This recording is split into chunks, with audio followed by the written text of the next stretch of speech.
वो नहीं जानत है जग में कभी संकट मोचन नाम तिहारो। वो नहीं जानत है जग में कभी संकट मोचन नाम तिहारो।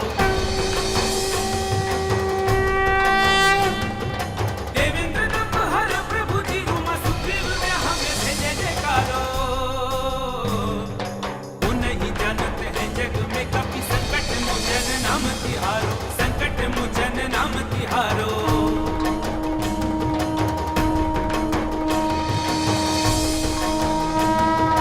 दुष्ट दलन जन जनहितकारी भक्तन के संकट सब टारो। वो नहीं जानत है जग में कभी संकट मोचन नाम तिहारो। संकट मोचन नाम तिहारो।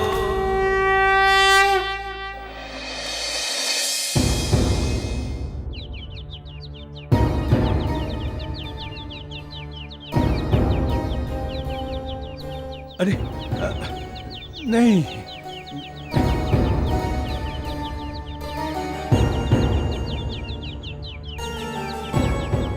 महाबली काका कुछ पता चला पनाश जी के बारे में? नहीं मारुति, हमें तो आश्चर्य है क्योंकि इतनी सारी जगहों पर ढूंढने के बाद भी उनका कहीं पता नहीं चल पाया है।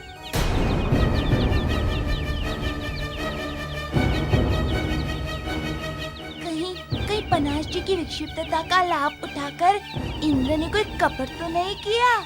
हाँ, हाँ, हाँ, हाँ, हाँ, हाँ।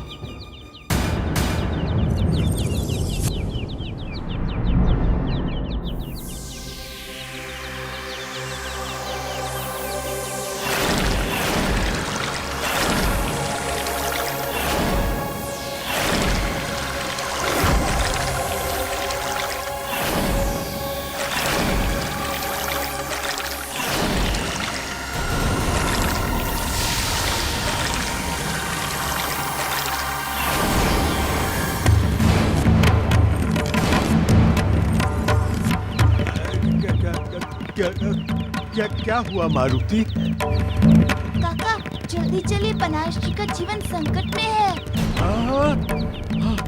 चलिए काका। चलो।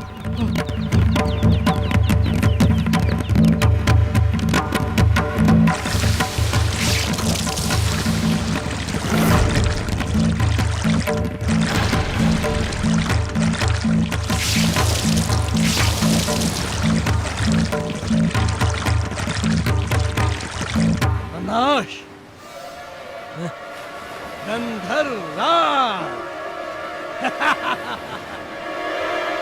अब तुम नहीं, हम होंगे गंधर्वों के राजा।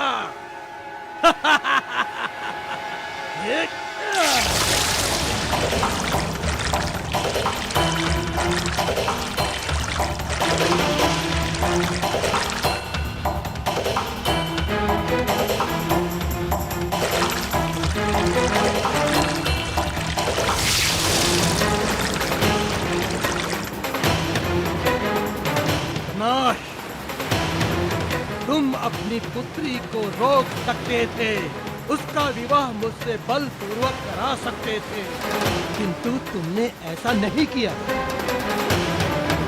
अब तुम्हें इसका दंड भोगना पड़ेगा। तड़पा तड़पा के मारूंगा मैं तुम्हें।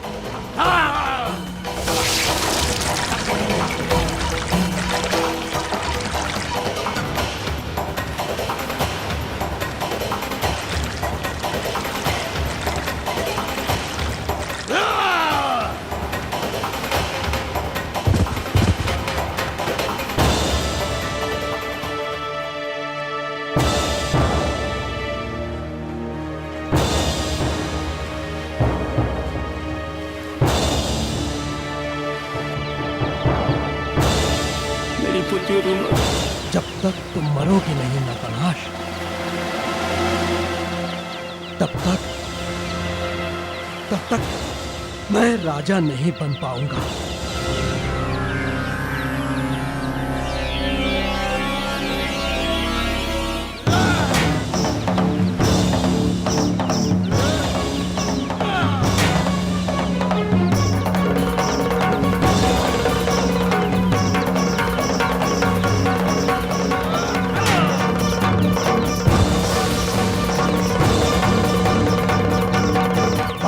पीड़ा हो रही है ना पनाश? चलो, अब हम तुम्हें तुम्हारे सारे कष्टों से मुक्त किए देते हैं, क्योंकि अब तुम्हारे जीवन की अंतिम घड़ी आ गई है पनाश।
मारुति, मेरी तुमसे कोई शत्रुता नहीं है। तुम रूमा को ले गए, मुझे इस पर भी कोई आपत्ति नहीं है, मगर अब ये हम दो गंधर्वों की बीच की आपसी बात है। तुम इसमें मत पड़ो मारुति। तुम समझ लो और समझ ले ये सारा संसार, गंधर्व हो, देव हो, दानव हो या मानव, मेरे समक्ष कोई भी अन्याय करेगा तो उसे दंड भोगना होगा। यदि तुम इसे आपस में निपटाना चाहते हो तो सामना बराबर का होना चाहिए। पनाश से लड़ना था तुम्हें तो इन्हें ठीक हो जाने देते, तब इनके सामने शस्त्र लेकर आते। मैं भी बीच में नहीं पड़ता, क्योंकि तुमने इनकी मानसिकता का लाभ उठाया है, जो एक बहुत बड़ा अपराध है। इसका दंड है तुम्हारा अंत। मारुति! मैं अपने स्वामी इंद्रदेव की आज्ञा का पालन कर रहा हूँ, तो अब वो ही देखेंगे कि ये अपराध है या कुछ और। ठीक है मंदार, तो अब इंद्रदेव भी देख लेंगे कि ऐसे अपराध का दंड क्या होता है।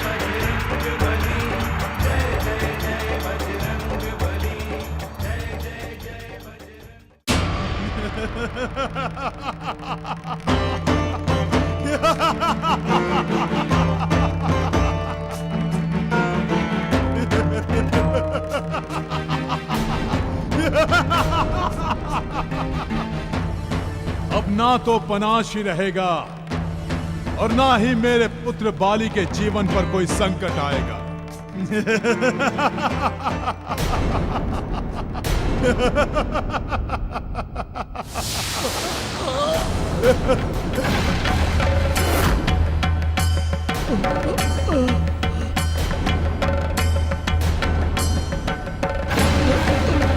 मंधार, मंधार तुम्हारी यह दशा किसने की?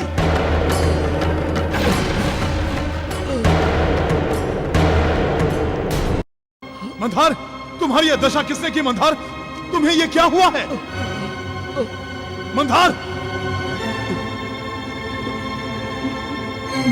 पवन पुत्र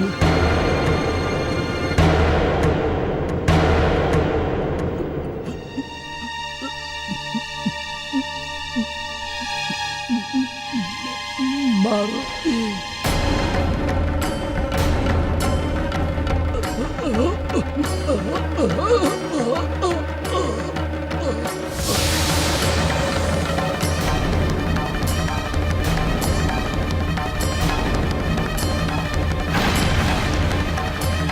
मंधार, मंधार!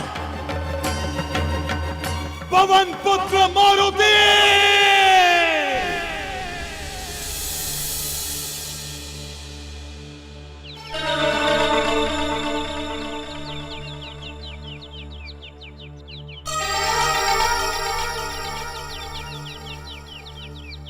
मारुति, पनाश की दशा तो बहुत बिगड़ चुकी है। उस दुष्ट मंधार ने इन पर बहुत अत्याचार किए हैं। हाँ महाबली काका, इन्हें शीघ्र उपचार नहीं मिला तो अनर्थ हो सकता है। हाँ इन्हें सुषेण वैद्य के पास ले जाना होगा। हाँ हाँ हाँ। काका, आप इन्हें ले चलिए और शीघ्र अतिशीघ्र इनका उपचार कराइए।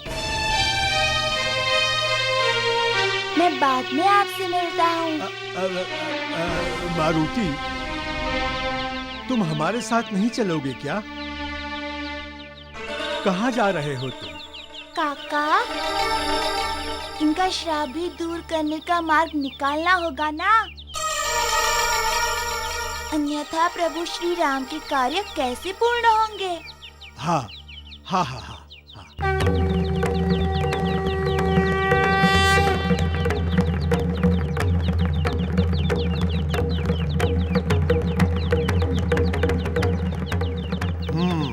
तो इंद्र, अब तुम्हें सबक मिलने वाला है। प्रभु बहुत क्रोध में है।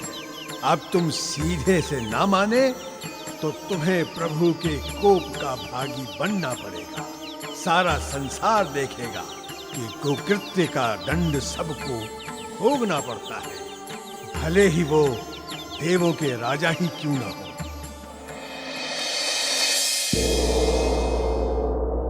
हमें तो कुछ समझ में नहीं आ रहा है कि पनाश जी इतने शीघ्र लुप्त कैसे हो सकते हैं। हम सभी उन्हें ढूंढ रहे थे, हमारी सारी सेना उन्हें ढूंढ रही है,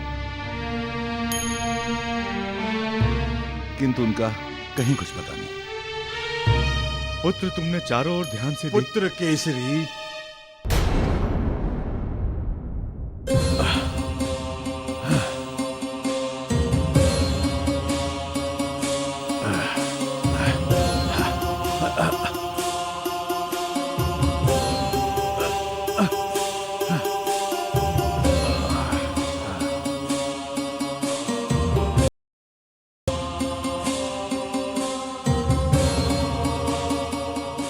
महाबली काका, ये आपको कहाँ मिले और इनकी ये दुर्दशा कैसे हुई?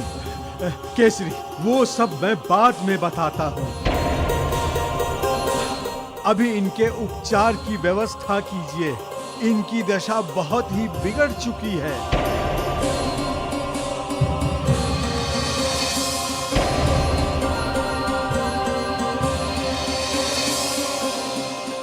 सुषेण वैद्य जी को बुलाना होगा। हाँ, मैं अभी बुला के लाता हूँ।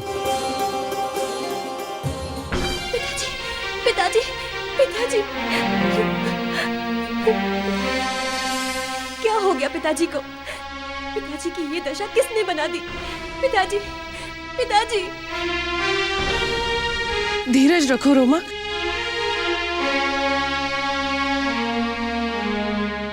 वैद्य जी को ही लेने गए हैं। वो अभी आते ही होंगे।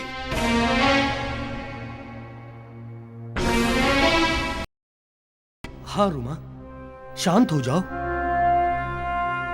सब कुछ ठीक हो जाएगा रूमा, तुम शांत हो जाओ।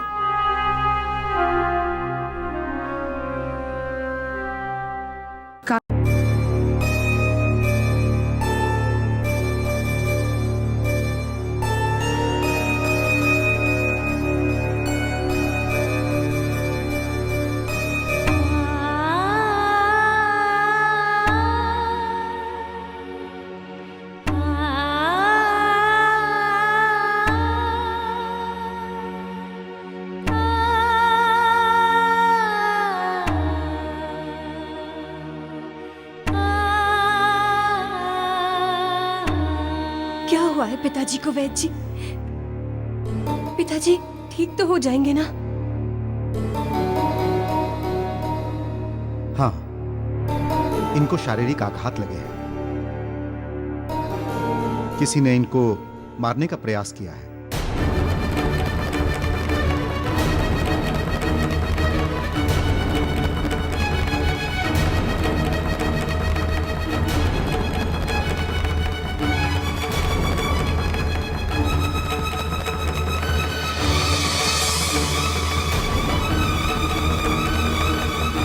किंतु आप चिंता ना करें, औषधियों से ये अवश्य ही स्वस्थ हो जाएंगे।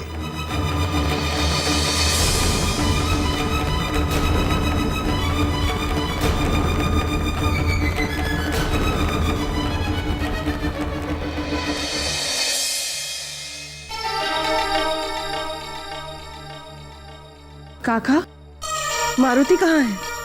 वो तो आप ही के साथ गया था ना?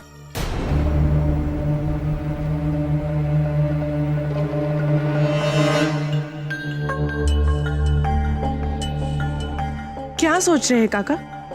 फिर कोई बहाना ढूंढ रहे हैं उसे बचाने के लिए? अंजना, मारुति को कौन बचा सकता है? वो तो स्वयं ही सभी को संकटों से बचाता है। संकट मोचन है हमारा मारुति। तो वो इस समय भी इन पर आए सभी संकटों का मोचन करने गया है।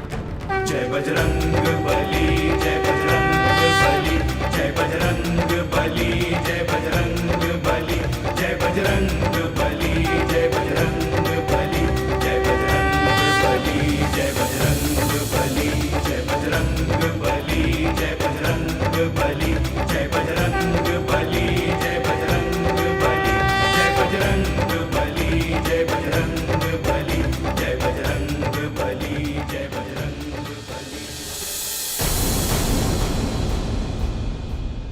कहिए पवन पुत्र, अब क्या लेने आए हैं आप यहां पर? आप तो रूमा को लेकर जा ही चुके हैं। अब आपके लिए इस दरबार में कुछ भी नहीं है, कुछ भी नहीं। इंद्रदेव, इतनी ऊंची उड़ान भरने का प्रयत्न मत करो कि आपके पंख ही जल जाएं। कौन जलाएगा हमारे पंख? वो सूर्य। हनुमान जी, सूर्य ही नहीं वरन आपके पिता पवन देव भी हमारे अधीनस्थ हैं।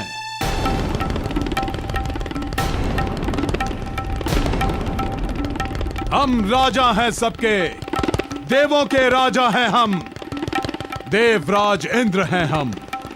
देवराज इंद्र, अहंकार और पुत्र मोह में पड़कर आप अधर्म पर अधर्म किए जा रहे हैं। आप नीचता, कायरता और अधर्म की सारी सीमाएं लांघ चुके हो। आपका ये दुष्कर्म कदापि क्षमा योग्य नहीं है। राजा को किसी कर्म के सीमा में नहीं बांधा जा सकता। कर्म और क्षमा से ऊपर हैं हम। जो आपकी दृष्टि में अधर्म है वही हमारा धर्म है, एक पिता का धर्म, और मैं अपना ये धर्म निभाता रहूंगा। इस धर्म को निभाने से मुझे कोई भी नहीं रोक सकता, कोई भी नहीं। आंखों पर हाथ रखने से अंधकार नहीं हो जाता इंद्रदेव। आपके दुष्कर्मों को वो विधाता देख रहा है, हम देख रहे हैं, और देख रही है आपकी ये देव सभा भी।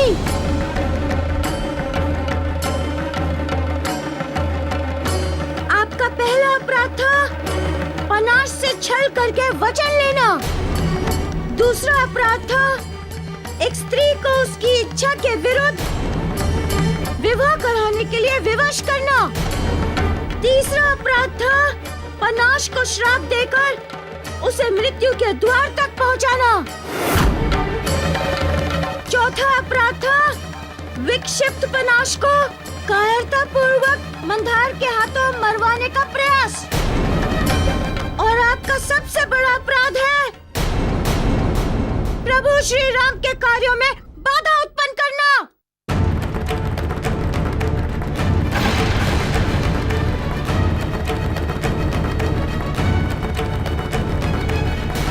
और ये अपराध मेरी दृष्टि में अक्षम्य है।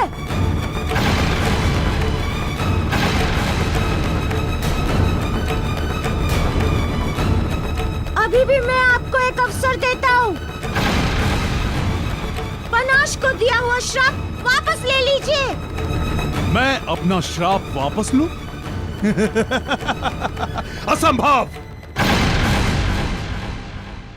और असंभव है सुग्रीव का पनाश से शिक्षा प्राप्त करना, और असंभव है उसका सेनापति के योग्य बनना, और असंभव है मेरे पुत्र बाले की मृत्यु। असंभव!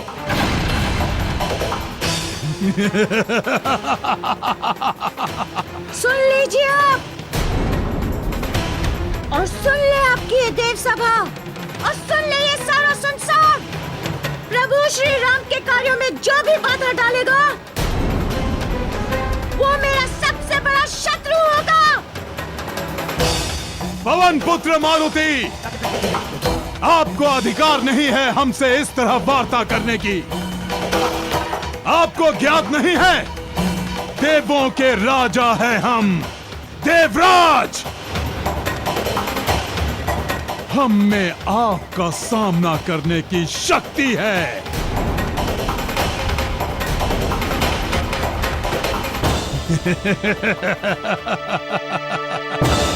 इंद्रदेव,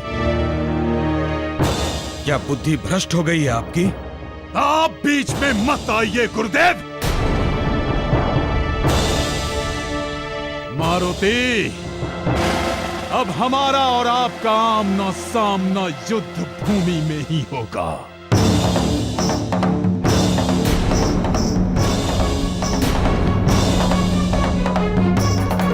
हम सिद्ध कर देंगे कि हम देवराज इंद्र हैं, देवराज इंद्र। हम एक बार जो ठान लेते हैं वो होकर रहता है।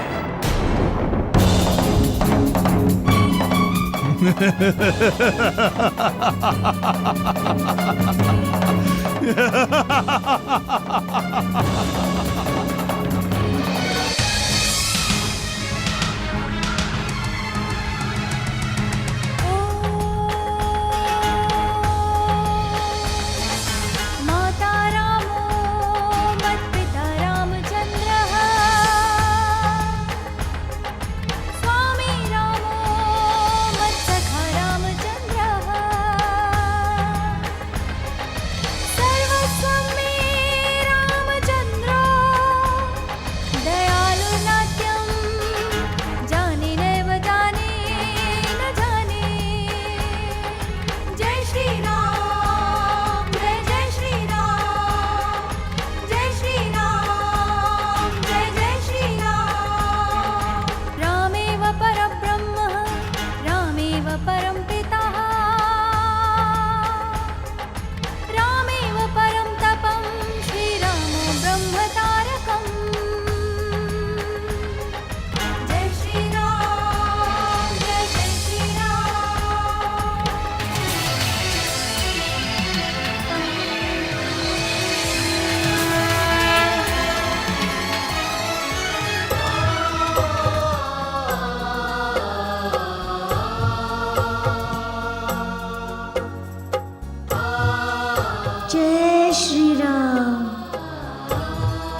ऐसी स्थिति में खड़ा हूँ जहाँ मैं आपकी अनुमति के बिना निर्णय नहीं ले सकता।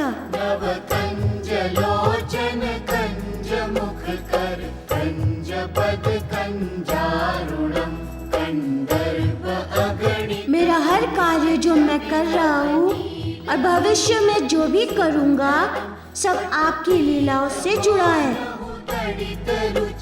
इसलिए अब मुझे आपकी अनुमति चाहिए। हनुमान जी, ये संसार बड़ा ही विचित्र है।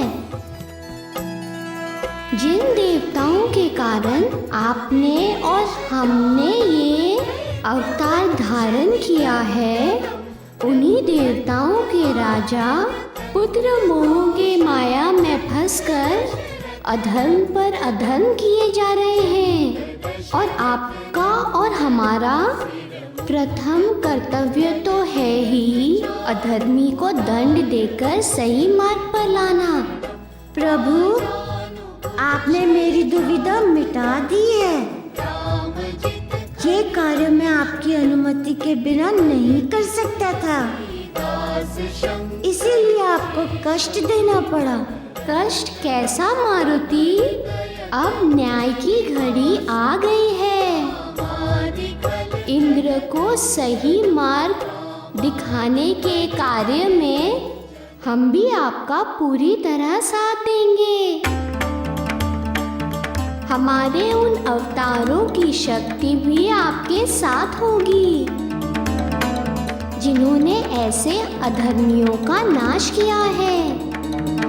मारुति, जब अधर्मी हिरण्याक्ष ने सृष्टि कार्य में बाधा डालने के लिए पृथ्वी लोक का ही अपहरण कर लिया था, तब मैंने वराह अवतार धारण करके उत्तर लोक में जाकर उसका वध किया था और पृथ्वी का उद्धार किया था।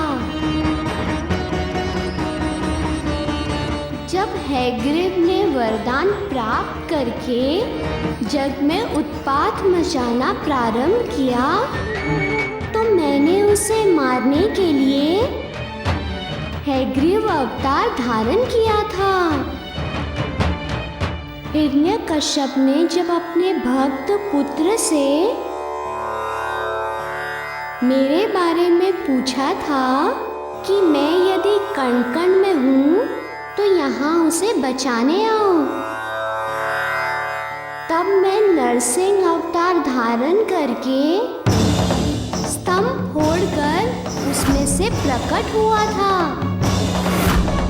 और हिरण्यकश्यप से प्रहलाद के प्राण बचाए थे। ये समस्त अवतारी शक्तियाँ आपके साथ होंगी हनुमान जी। यही नहीं, इंद्रदेव के साथ नाग जाति की सेना भी होगी। इसीलिए आपके पास मेरे प्रिय गरुड़ की शक्ति भी होगी।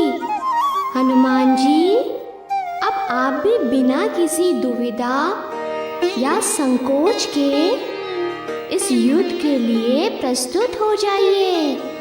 जय श्री राम।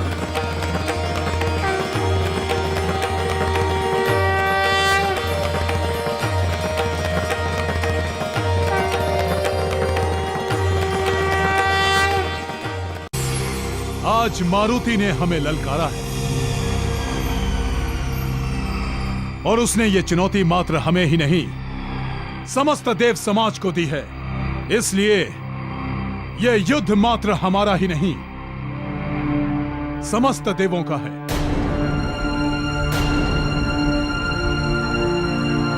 इंद्रदेव, आप अपने व्यक्तिगत युद्ध को हमारा युद्ध क्यों कह रहे हैं? हमारा तो मारुति से कोई वैर नहीं। और फिर आप ये भी मत भूलिए देवराज कि हम सब देवताओं ने उन्हें अनेकों शक्तियां प्रदान की हैं। तो फिर हम उनसे कैसे लड़ पाएंगे? सत्य तो ये है इंद्रदेव, वे शिव के अवतार हैं और हम सबको तो उनका आभारी होना चाहिए कि उन्होंने असुरों से रक्षा करने के लिए ही ये शिव का अवतार धारण किया है। देव, ये विचित्र जीवन चक्र कब किस ओर मुड़ जाए कोई भी नहीं जानता। कई बार ऐसे अवसर भी आते हैं जब भक्त को अपने भगवान से भी युद्ध करना पड़ता है। अपने पुत्र मोह को जीवन चक्र के विचित्र बस! हम आपके राजा हैं और आज आपके राजा को यह चुनौती दी गई है, इसलिए ये युद्ध करना आप सबके लिए अनिवार्य है। फिर भी यदि कोई देवता इस युद्ध में हमारा साथ नहीं देना चाहता तो वो हमारे सामने आए।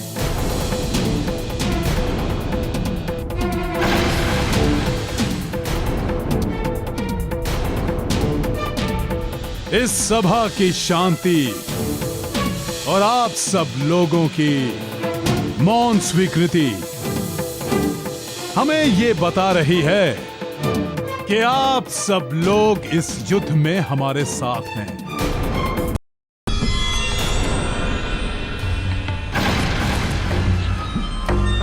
ठीक है इंद्रदेव, आपका साथ देना हमारा कर्तव्य है, तो हम सब अपना कर्तव्य निभाएंगे। किंतु एक बात ज्ञात रहे इंद्रदेव, आप ये कार्य कर कर हमें भी अधर्म का भागीदार बना रहे हैं। धर्म अधर्म की चिंता तो दुर्बल करते हैं देव, बलवान तो अपना धर्म स्वयं बनाते हैं। इस युद्ध में विजय हमारी ही होगी। इस युद्ध में देव ही नहीं, यक्ष सेना, गंधर्व सेना और नाग सेना भी हमारे साथ हैं। अब हमें इस युद्ध में कोई भी पराजित नहीं कर सकता, कोई भी नहीं। देवों की मौन स्वीकृति नहीं, विवशता है इंद्रदेव, और विवश सेना के बल पर आप कब तक युद्ध लड़ पाएंगे?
इस सृष्टि को सुचारू रूप से संचालित कराने वाले समस्त देवताओं, आपको मारुति का प्रणाम।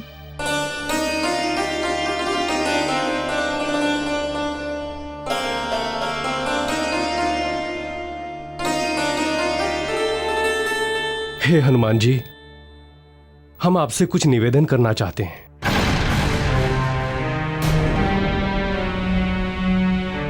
हे देवों, हमें ज्ञात है कि आप हमसे क्या निवेदन करना चाहते हैं। आप सब इस अधर्मी का साथ देने के लिए विवश होकर यहाँ आए हैं, क्योंकि ये आपके राजा हैं। आप सब अपना धर्म निभाइए। पवन पुत्र मारुति, ये देखिए, ये सब आज समस्त देव, यक्ष, गंधर्व, नाग सब मेरे साथ हैं और आप रणभूमि में अकेले हैं। अब तो आपको देवराज इंद्र की शक्ति का अनुमान हो ही गया होगा। देवेंद्र, तुम देवता होकर भी ये भूल गए हो कि विजय सदा सत्य और धर्म की होती है। करो प्रहार, हम भी देखें कि तुम्हारा कौन सा बल कब तक तुम्हारा साथ देता है। अच्छा, तो ठीक है।